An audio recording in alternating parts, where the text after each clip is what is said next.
ओम नमो भगवते वासुदेवाय। जय श्री कृष्णा भक्तगण। प्यारे भक्तों, बृहस्पतिवार का दिन भगवान विष्णु को समर्पित है। कहते हैं कि जो व्यक्ति हर गुरुवार भगवान विष्णु की पूजा करता है और गुरुवार की कथा सुनता है, गुरु बृहस्पति की और भगवान विष्णु की कृपा से उनकी सभी परेशानियां दूर हो जाती हैं। लेकिन गुरुवार की व्रत कथा और पूजा के कुछ नियम हैं जिनका बड़ी ही सावधानी से पालन करना चाहिए। तो प्यारे भक्तों, आइए जानते हैं गुरुवार व्रत की पूजा विधि।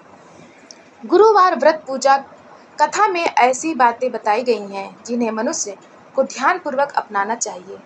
कहते हैं जो व्यक्ति श्रद्धा भाव से गुरुवार को भगवान विष्णु की पूजा करता है और गुरुवार व्रत की कथा कहता है, सुनता है, उसकी गरीबी और कष्ट को भगवान विष्णु दूर करते हैं।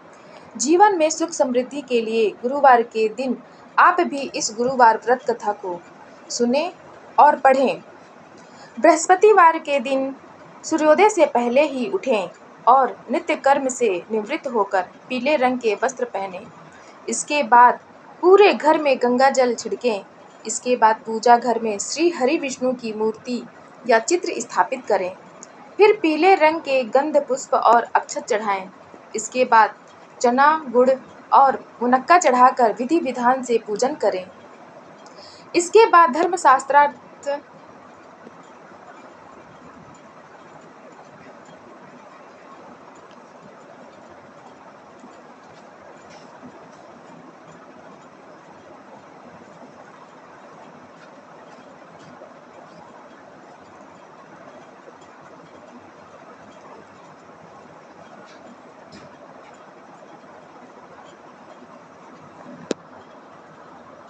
इसके बाद बृहस्पतिवार व्रत की कथा पढ़ें, जो इस प्रकार है।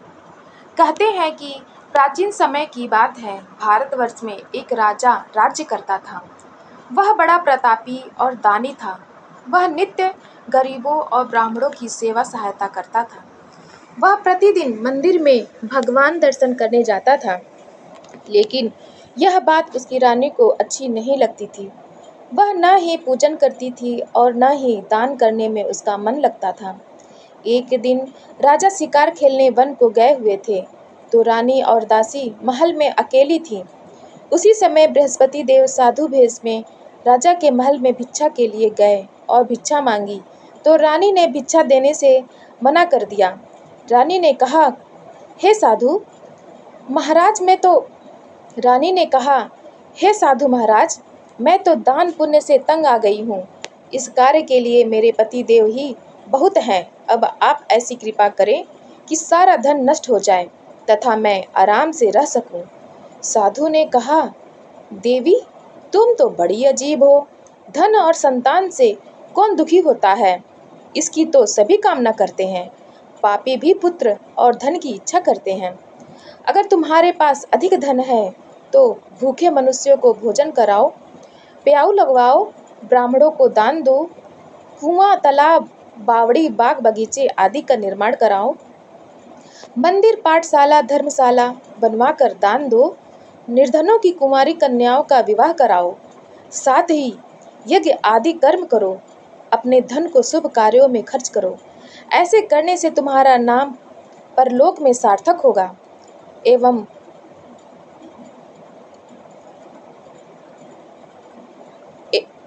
एवं स्वर्ग की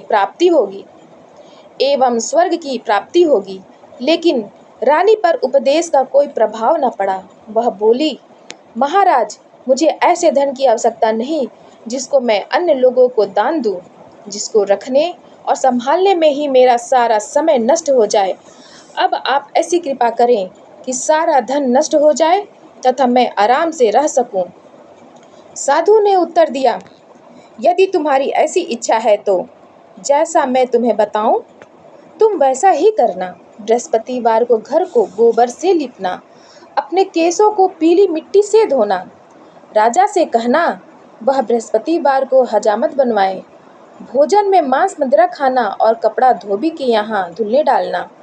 ऐसा करने से 7 बृहस्पतिवार में ही आपका सारा धन नष्ट हो जाएगा। इतना कहकर वह साधु महाराज वहाँ से अंतर्ध्यान हो गए। इसके बाद रानी ने वही किया जो साधु ने बताया था।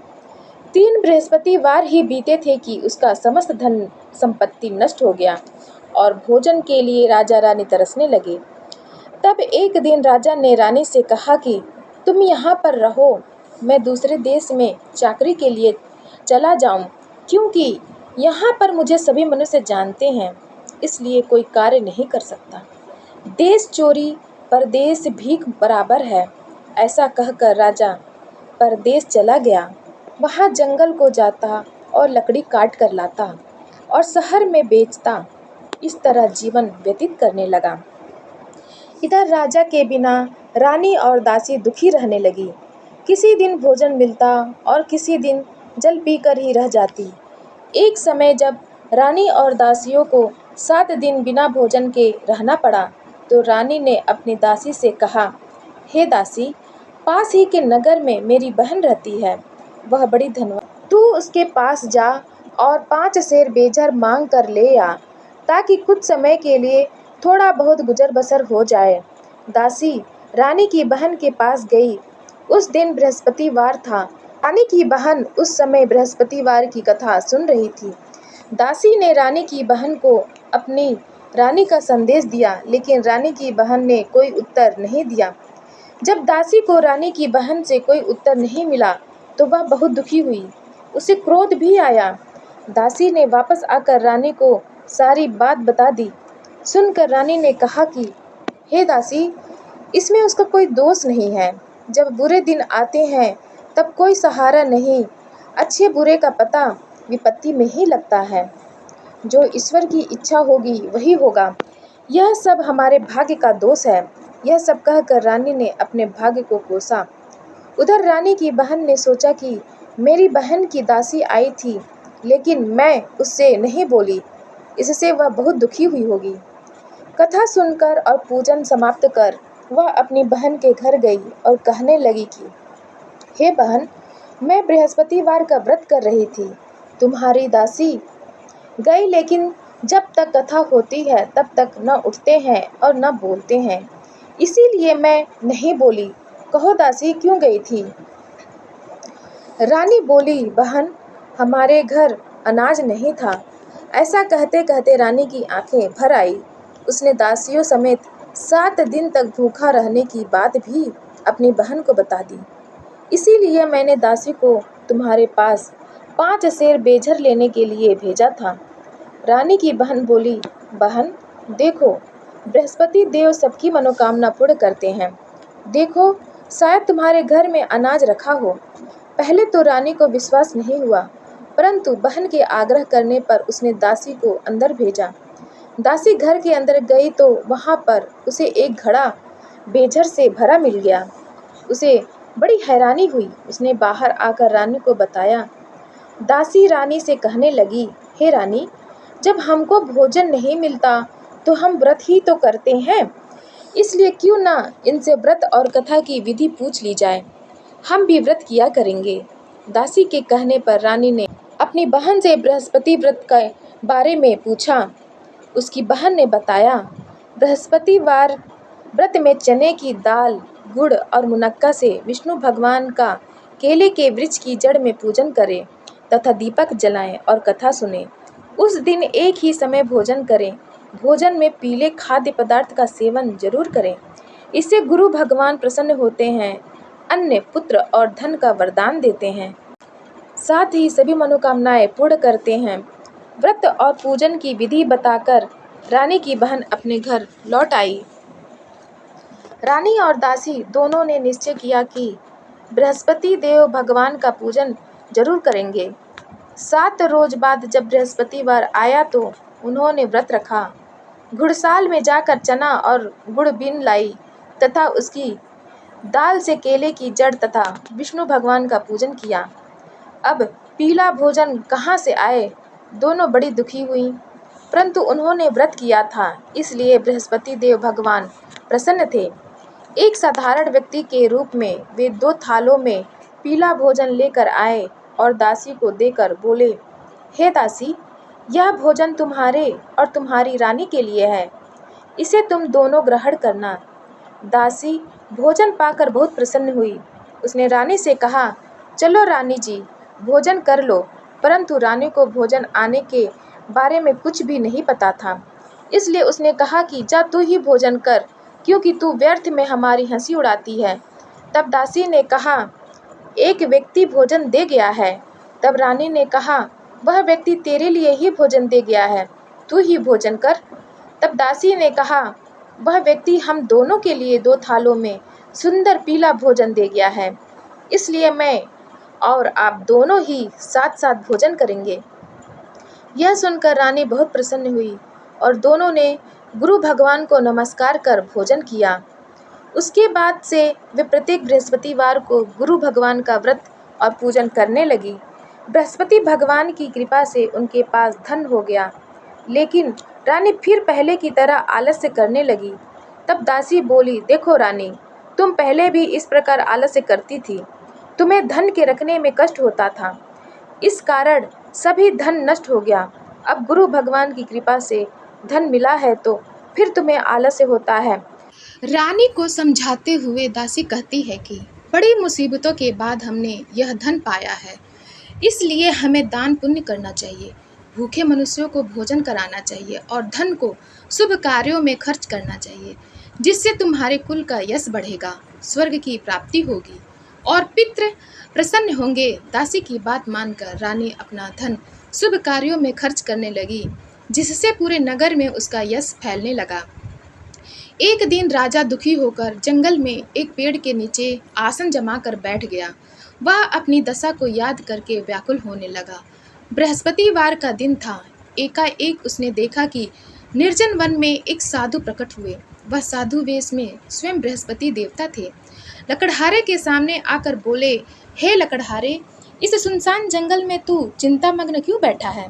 लकड़हारे ने दोनों हाथ जोड़कर प्रणाम किया और उत्तर दिया, महात्मा जी, आप सब कुछ जानते हैं, मैं क्या कहूँ? यह कहकर रोने लगा और साधु को अपनी आत्मकथा सुनाई।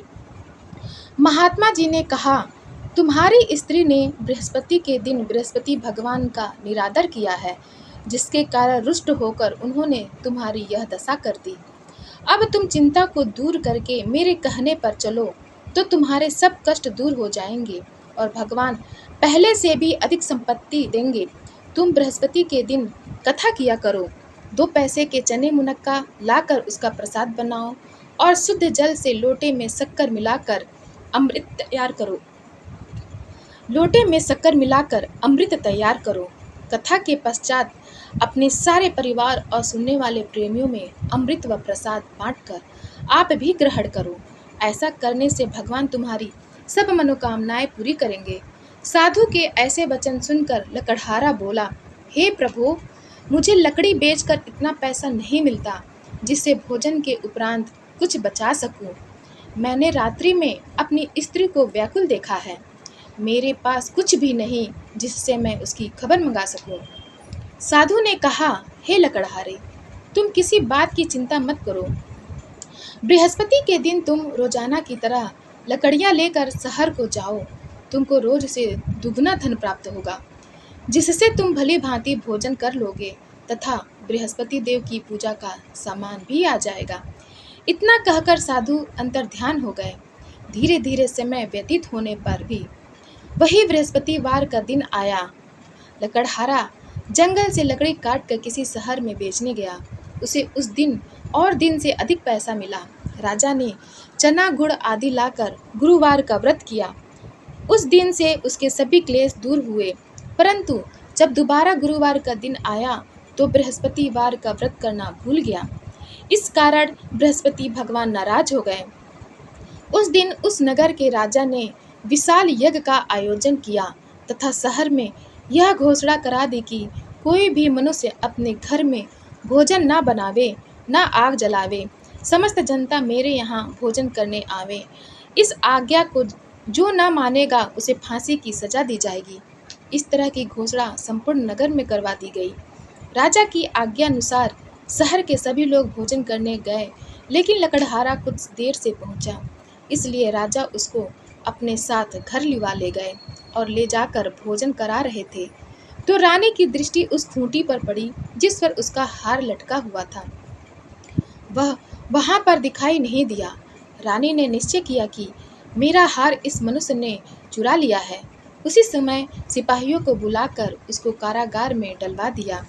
जब लकड़हारा कारागार में पड़ गया और बहुत दुखी होकर विचार करने लगा कि न जाने कौन से पूर्व जन्म के कर्म से मुझे यह दुख प्राप्त हुआ है, और उसी साधु को याद करने लगा जो कि जंगल में मिला था। उसी समय तत्काल बृहस्पति देव साधु के रूप में प्रकट हुए और उसकी दशा को देखकर कहने लगे, अरे मूर्ख, तूने बृहस्पति देव की कथा नहीं करी, इस कारण तुझे दुख प्राप्त हुआ है। अब चिंता मत कर, बृहस्पतिवार के दिन कारागार के दरवाजे पर 4 पैसे पड़े मिलेंगे। उनसे तू बृहस्पति देव की पूजा करना, तेरे सभी कष्ट दूर हो जाएंगे। बृहस्पति के दिन उसे 4 पैसे मिले। लकड़हारे ने कथा कही। उसी रात्रि को बृहस्पति देव ने उस नगर के राजा को स्वप्न में कहा, हे राजा, तुमने जिस आदमी को कारागार में बंद कर दिया है वह निर्दोष है, वह राजा है, उसे छोड़ देना। रानी का हार उसी खूंटी पर लटका है। अगर तू ऐसा नहीं करेगा तो मैं तेरे राज्य को नष्ट कर दूंगा। इस तरह रात्रि के स्वप्न को देखकर राजा प्रातःकाल उठा और खूंटी पर हार देखकर लकड़हारे को बुलाकर क्षमा मांगी तथा लकड़हारे को योग्य सुंदर वस्त्र आभूषण देकर विदा कर दिया। बृहस्पति देव की आज्ञानुसार लकड़हारा अपने नगर को चल दिया। राजा जब अपने नगर के निकट पहुंचा तो उसे बड़ा आश्चर्य हुआ। नगर में पहले से अधिक बाग, तालाब, कुएं तथा बहुत सी धर्मशाला, मंदिर आदि बन गई हैं। राजा ने पूछा, यह किसका बाग और धर्मशाला है? तब नगर के सब लोग कहने लगे, यह सब रानी और बांदी के हैं। तो राजा को आश्चर्य हुआ और गुस्सा भी आया।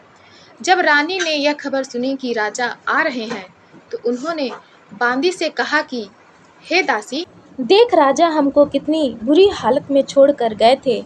हमारी ऐसी हालत देखकर वह लौट न जाए, इसलिए तू दरवाजे पर खड़ी हो जा। आज्ञानुसार दासी दरवाजे पर खड़ी हो गई। राजा आए तो उन्हें अपने साथ लिवा लाई। तब राजा ने क्रोध करके अपनी रानी से पूछा कि यह धन तुम्हें कैसे प्राप्त हुआ है? तब उन्होंने कहा, हमें यह सब धन बृहस्पति देव के इस व्रत के प्रभाव से प्राप्त हुआ है।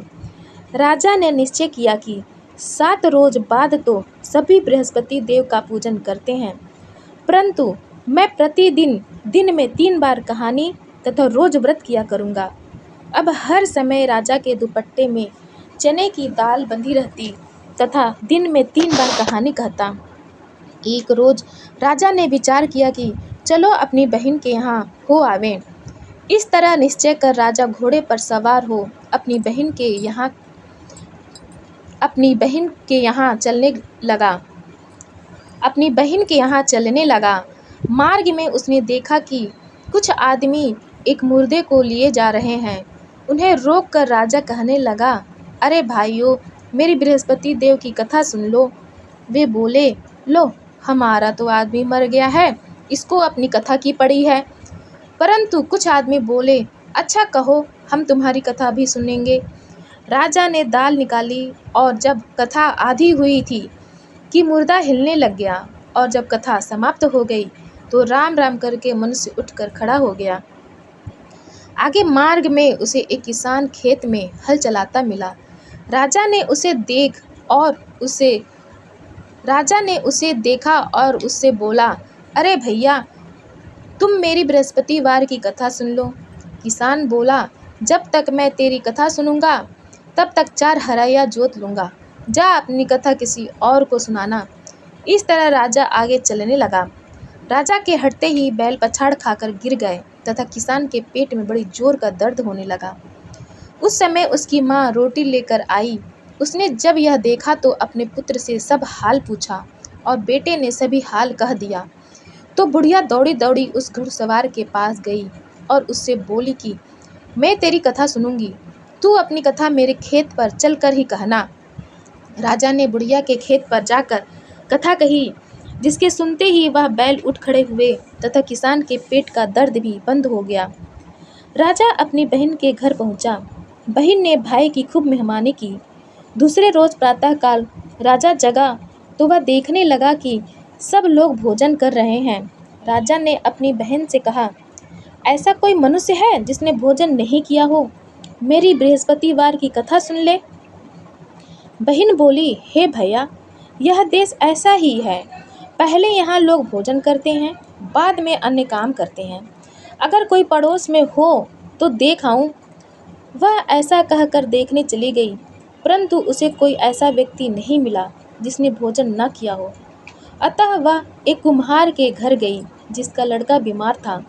उसे मालूम हुआ कि उनके यहाँ 3 रोज से किसी ने भोजन नहीं किया है। रानी ने अपने भाई की कथा सुनने के लिए कुम्हार से कहा। वह तैयार हो गया। राजा ने जाकर बृहस्पतिवार की कथा कही, जिसको सुनकर उसका लड़का ठीक हो गया। अब तो राजा की प्रशंसा होने लगी।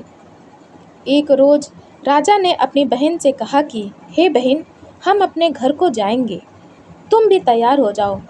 राजा की बहन ने अपनी सास से कहा। सास ने कहा, हाँ चली जा, परंतु अपने लड़कों को मत ले जाना, क्योंकि तेरे भाई के कोई औलाद नहीं है। बहन ने अपने भैया से कहा, हे भैया, मैं तो चलूँगी, पर कोई बालक नहीं जाएगा। राजा बोला, जब कोई बालक नहीं चलेगा तब तुम ही क्या करोगी? बड़े दुखी मन से राजा अपने नगर को लौट आया। राजा ने अपनी रानी से कहा, हम निर्वंशी हैं, हमारा मुंह देखने का धर्म नहीं है और कुछ भोजन आदि नहीं किया। रानी बोली, हे प्रभु, बृहस्पति देव ने हमें सब कुछ दिया है, वह हमें औलाद अवश्य देंगे। उसी रात को बृहस्पति देव ने राजा से स्वप्न में कहा, हे राजा, उठ, सभी सोच त्याग दे, तेरी रानी गर्भ से है। राजा की यह बात सुनकर बड़ी खुशी हुई। 9वें महीने में उसके गर्भ से एक सुंदर पुत्र पैदा हुआ। तब राजा बोला, हे रानी, स्त्री बिना भोजन के रह सकती है, पर बिना कहे नहीं रह सकती। जब मेरी बहन आवे तुम उससे कुछ न कहना। रानी ने सुनकर हाँ कर दिया। जब राजा की बहन ने यह शुभ समाचार सुना तो वह बहुत खुश हुई तथा बधाई लेकर अपने भाई के यहाँ आई। तभी रानी ने कहा, घोड़ा चढ़कर तो नहीं आई, गधा चढ़ी आई। राजा की बहन बोली, भाभी, मैं इस प्रकार न कहती तो तुम्हें औलाद कैसे मिलती? बृहस्पति देव ऐसे ही हैं, जैसी जिसके मन में कामनाएं हैं सभी को पूर्ण करते हैं। जो सद्भावना पूर्वक बृहस्पतिवार का व्रत करता है एवं कथा पढ़ता है अथवा सुनता है, दूसरों को सुनाता है, बृहस्पति देव उसकी सभी मनोकामना पूर्ण करते हैं। बोलो बृहस्पति भगवान की जय। प्रिय भक्तों, कथा अच्छी लगी हो तब आप हमारे चैनल सनातन कथा संग्रह को लाइक करें, शेयर करें और सब्सक्राइब करें। धन्यवाद।